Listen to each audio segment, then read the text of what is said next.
Mixie గ్రైండర్ని చిటికెలో clean చేసేద్దాం. అత్యంత సులువుగా చాలా ఈజీగా ఒక మెథడ్ ఉందండి. ఆ మెథడ్ నేను ఇప్పుడు మీకు చెప్తాను.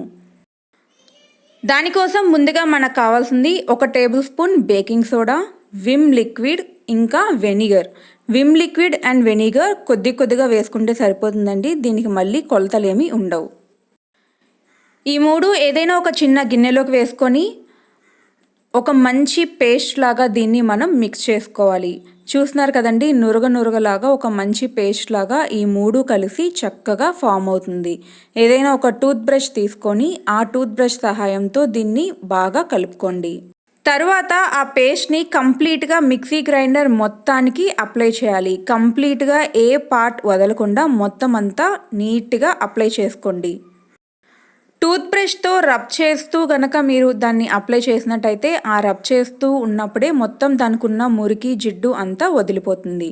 తర్వాత లోపల పక్క క్లీన్ చేయడం కోసం టూత్ బ్రష్ని మీరు చూస్తున్న విధంగా వెనక్కి వంచి తర్వాత దాంతో గనక క్లీన్ చేసినట్టయితే లోపల కూడా చాలా ఈజీగా క్లీన్ అయిపోతుంది. మొత్తం అంతా అప్లై చేసేసాక ఒక 5 నిమిషాల పాటు దాన్ని అలా వదిలేసి తర్వాత పొడి గుడ్డతో మొత్తం ఆ మిక్సీ గ్రైండర్ మొత్తాన్ని బాగా తుడుచుకోవాలి.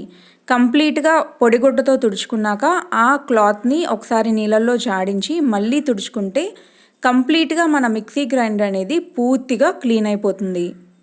ఏదైనా ఒక చిన్న పుల్ల సహాయంతో ఆ గీతలు ఇంకా లోపల ఏదైనా ఉండిపోతే దాంతో తీసేస్తే ఆ డస్ట్ కూడా వచ్చేస్తుంది.